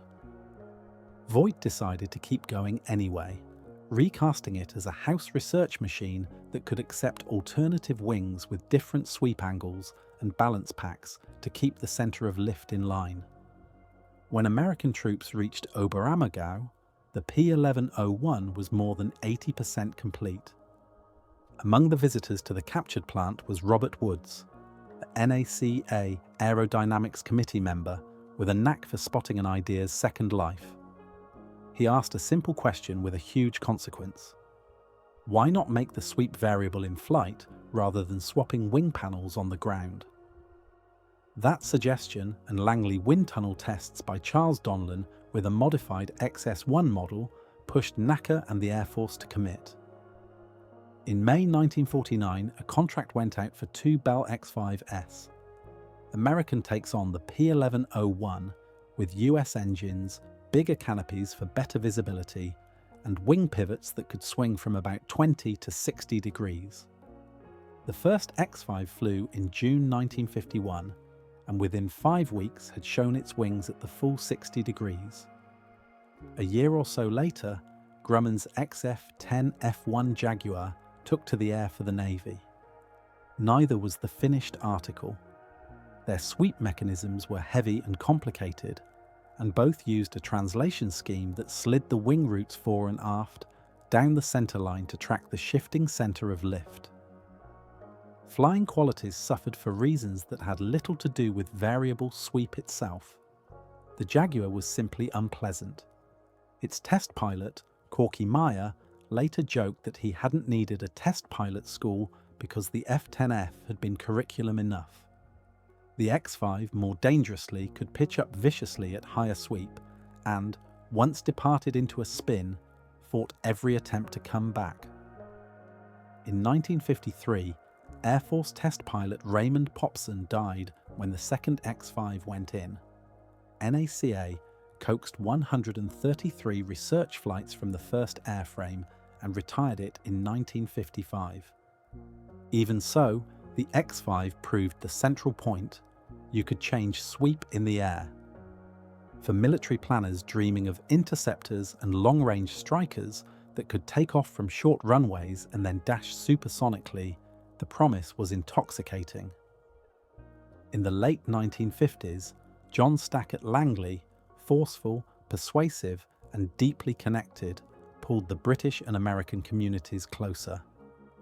Barnes Wallis at Vickers had conceived a sharply swept tailless variable geometry machine called Swallow, but he was frustrated by the pace of support at home. He brought it to Langley. Over a week in November 1958, Anglo-American teams gathered to discuss a joint program. Tunnel tests in the months that followed did not flatter the Swallow's stability and control. Yet one feature stood out: its outboard pivot. Instead of a single pivot on the center line and a sliding track to chase the moving center of lift, each wing panel pivoted on its own hardpoint, slightly outboard of the fuselage. A sharply swept forebody could then take up part of the shift, with the rest handled by control surfaces and fuel movement. Langley refined the concept in its 7 by 10 foot tunnel, and a patent went to William Alford and E.C. Polymus in September 1962. Wallis, back in Britain, would later feel that his ideas had been taken. In truth, his inspiration and NASA's elaboration met in a workable middle.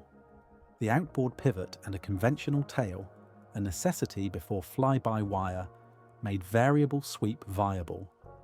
By the early 1960s, a pile of advances swept aerodynamics, afterburning turbofans, area ruling, low-set horizontal tails, stability augmentation, and that outboard pivot made it realistic to field variable geometry combat aircraft.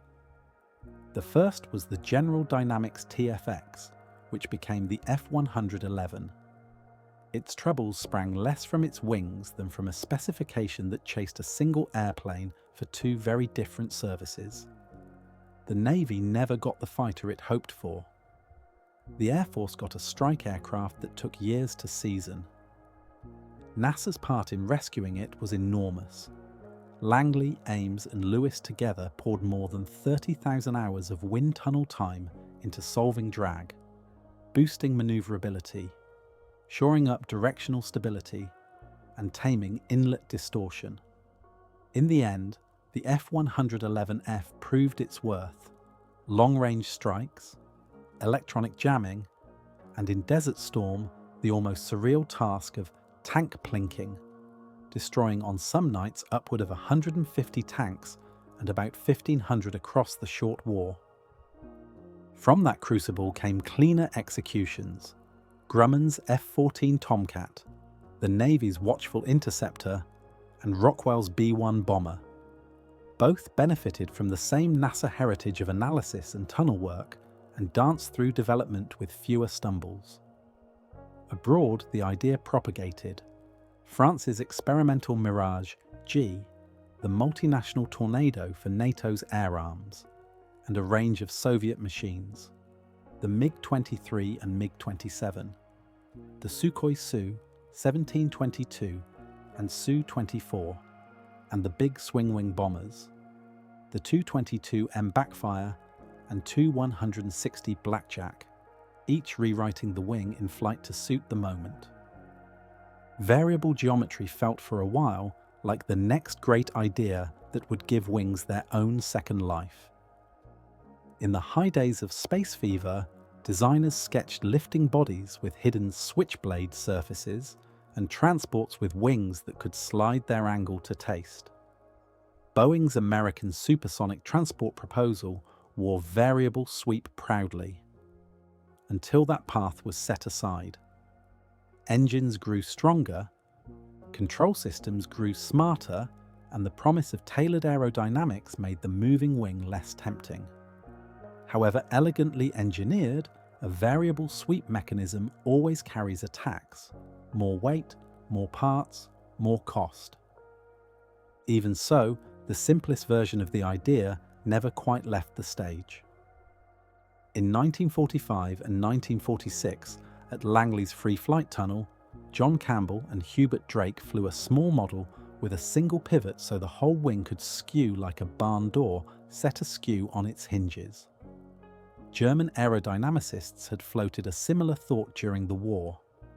The Langley tests showed that you could skew a wing up to about 40 degrees and still keep your hands on the reins.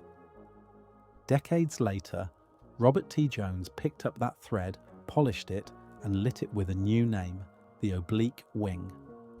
He imagined a transonic airliner with a single wing tilted across the fuselage, creating less drag and a softer sonic footprint. He even sketched twin fuselage transports with a shared skewing wing that would slide one body forward as the other slid back. At Dryden, a small turbojet demonstrator, the AD-1 for Ames Dryden, proved the point at moderate skew. It was tame. Pushed towards 60 degrees and the bills came due. Handling flaws grew, doubts deepened, and the elegant efficiency on paper began to look slippery in practice. The judgment of history has been kind but not enthusiastic. Variable geometry still appears for special missions, but the modern default is a fixed wing rich with devices at the edges. Slats, flaps, cleverly blown and sometimes subtly sucked boundary layers, and a future whisper that one day a wing might quietly warp like a bird's without gears or tracks. By the close of the 1960s, the classic era of airplane design had turned a page. The piston engine gave way to the gas turbine. Wood and fabric had long since yielded to metal, and straight wings had conceded the heights to swept and delta planforms. Speed, that blunt instrument of change, had written its mark everywhere, from the Wright brothers' 40 miles an hour to the X-15A2's blistering run to Mach 6.70, about 4,520 miles an hour, on a crisp October day in 1967 with Bill Knight at the controls. Fighters had been cruising comfortably on a Mach 2 plateau for years. Airliners had settled into the transonic, near Mach 0.82, their aluminum skins humming at the edge of the sonic breath, and in space, America found itself caught in the glow of Apollo. A handful of astronauts, among them Neil Armstrong, a quiet man who had once been a NACA and NASA research pilot on Round 1 and Round 2 programs, left Earth, walked on the Moon, and returned. Yet success did not mean rest. If anything, NASA's charge became harder. The public, ever more fascinated with the fireworks of rockets and re-entry, saw the agency as a space outfit first, an aeronautical lab second. Budgets tightened in the afterglow of the moon landings. The world beyond the hangar grew more complicated. Oil shocks and environmental alarms, crises abroad, and a general souring on the old reflex that more technology always equals more good. In that climate, the agency leaned into efficiency, not to design airplanes outright, but to nudge them sensibly and persistently toward better. Sometimes the nudges looked like nothing at all. At the High-Speed Flight Research Station, a Douglas D-558-1 Skystreak sprouted a neat row of little plates on its wing, vortex generators, half-inch tall, standing like a tidy line of razor blades. The effect was out of all proportion to their size. Energy put back into the boundary layer helped keep the flow from separating as the aircraft moved through transonic distress. Handling sharpened. The wing behaved. Soon those small fences became familiar on big and small airplanes alike. B-52S, 707S, A4S, proof that not every breakthrough must shout to matter. After 1970, NASA pursued 3 ideas with particular zeal, all of them in the bloodline of sweep and delta thinking: and all of them dear to Richard Whitcomb's obsession with paring away interference and waste. The supercritical wing, the winglet, and the arrow wing. Many had dreamed of an arrow's purity. Whitcomb built one. The supersonic transport story at Langley did not begin with romantic sketches. It began with a committee. In 1958, John Stack, restless, energetic, gathered a supersonic transport research committee and asked it to do a sober thing: judge whether the arts of structures, propulsion, controls and aerodynamics had ripened enough to make an SST more than a poster. At the end of 1959, the team briefed Elwood Quesada, head of the FAA. The next year, their report said what many wanted to hear. The state-of-the-art looked far enough along to build an airplane at least marginally able to do the job. Interest and funding followed. Within a decade, SST work accounted for more than a quarter of all aeronautics research across Langley, Ames and Lewis. The British and French, as it turned out, would put their faith into aluminum and kerosene and field an answer of their own: Concorde. The Soviets answered with the Tu-144. In March 1966, President Lyndon Johnson promised an American SST cruising at Mach 2.7 before the decade ended and in service by 1974. The promise outpaced the path. As Mach crept higher, technical barriers multiplied. Propulsion, structure, weight, noise, heat, cost.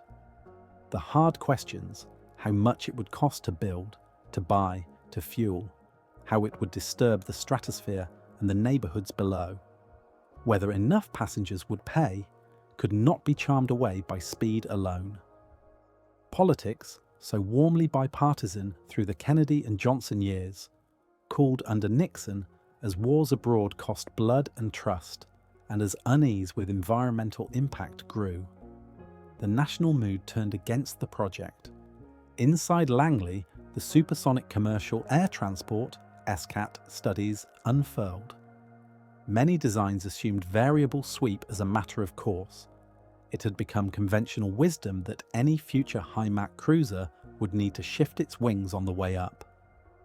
Whitcomb thought otherwise. He favoured a fixed, sharply swept arrow wing, SCAT 4, distilled from 2 decades of Langley work, from Clinton Brown and Ed McLean back to Robert T. Jones's thin-swept and delta studies from the mid-1940s. He could not sell it then. Frustration led him to step away from the Stack group. Time would come around.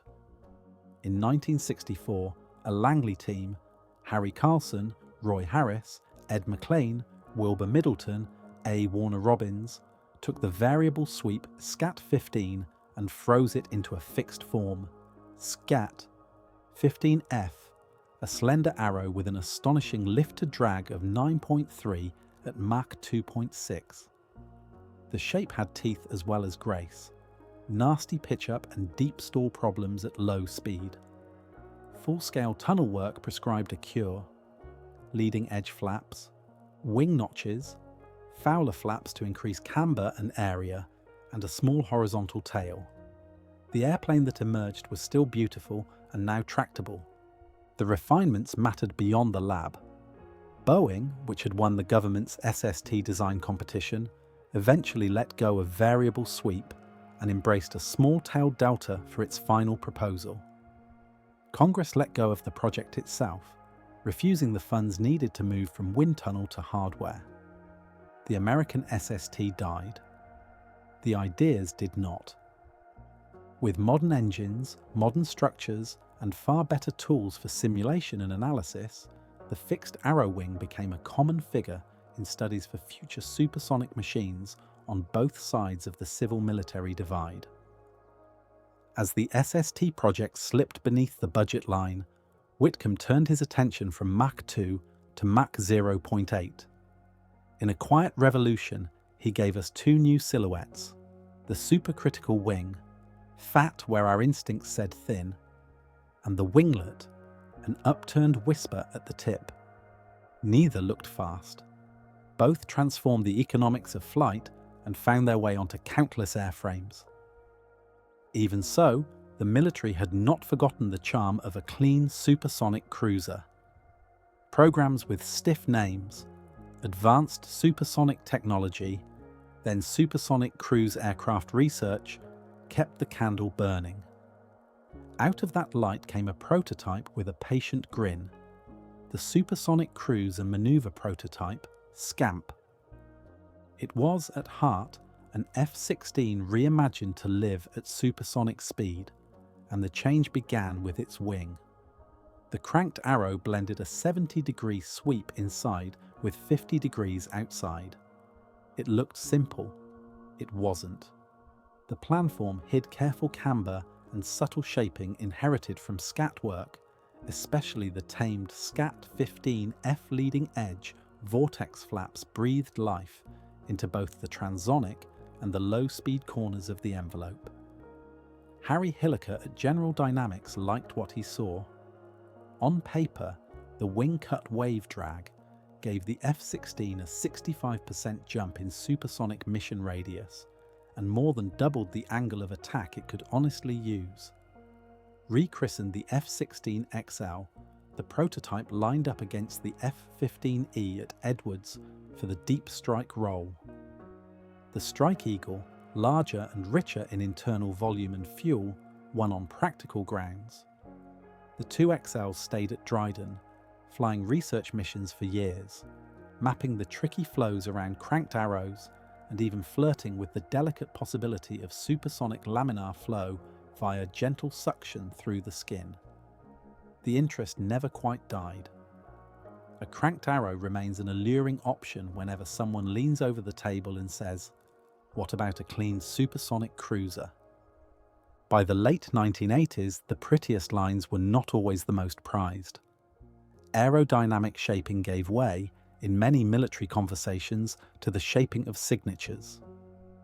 If the SR-71 represented aesthetic purity, blended wing-body delta, long stride, cold elegance, the F-117 was the opposite, faceted, odd, and barely aerodynamic to the eye. It survived because it was born into a digital age. Fly-by-wire and composites lifted it where the air alone would not. It did a different kind of brilliance. No Mach 3 screaming high, but the cool intellect of slipping through a web of radars, touching a single point and vanishing again. For those who loved the sweep itself, the most promising shapes were not at Mach 2, but in the comfortable fast walk of the transonic, blended wing-body transports. Robert Liebeck, a designer with a Douglas pedigree and an eye for clean curves, sketched a hybrid that made people stop and stare. The blended wing body was not a pure flying wing and not a tube with wings stuck on.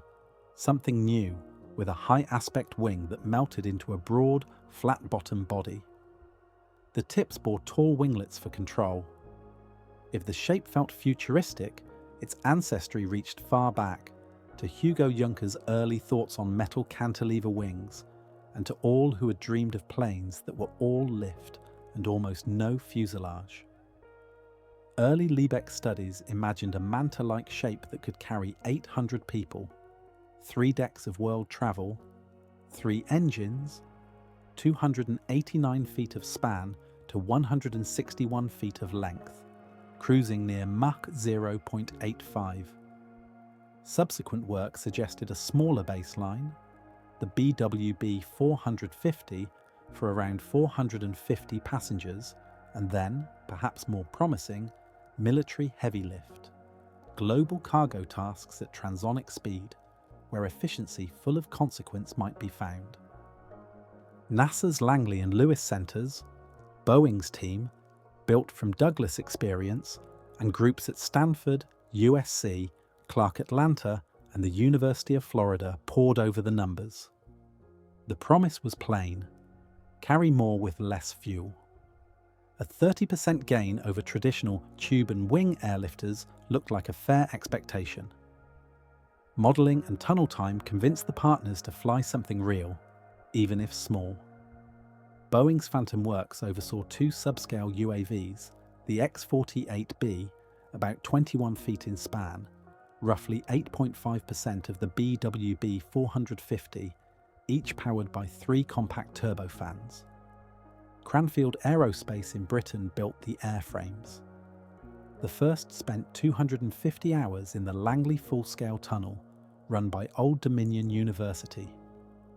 On July 20, 2007, the second lifted off at Dryden. By year's end, it had flown 5 times. Later, sorties pushed toward higher angles of attack, up to 16 degrees, and pointed to ways to polish control deeper into the slow, high-lift regimes where transports must take care of themselves. Whether the sky fills with blended wings or not, the arc of history says it could. Swept wings and deltas, once improbable, became common. The BWB lives on the same curve, a little farther out, still bright. At the end of this long story, it is tempting to make it look inevitable, as if someone had planned it all from the first sketch. That is an illusion. The swept and delta wings were born from the friction between imagination and stubborn problems, analysis that ran far ahead of metal, and test after test that brought theory home. Too often, we tell a simpler story, that America was given these shapes whole from the labs of the Third Reich, or took them ready-made. That flattens the truth. The roots of sweep and delta run through Europe and through America, and it was the NACA and later NASA that shepherded many of the ideas into maturity. Along the way, other achievements had to be won. Designers needed a practical way to hold an aircraft's nose steady as compressibility pulled on it, hence the low, all-moving powered tail. They had to beat back the transonic drag hump, teach pitch-up to be a nuance rather than a trap, and tame inertial coupling so a fast roll would not tear a tail away. Stability augmentation and better handling qualities had to be woven into the controls. Piece by piece, the kit came together. When it did, the wings unlocked the speed the jet engine had promised. Security patterns changed. The business of the world moved on new timetables. And a kind of global awareness, a sense that continents were nearer than we had thought, took hold. Those who worked at the NACA and NASA, and the engineers and pilots alongside them, can look back at that arc with a quiet sense of pride and accomplishment.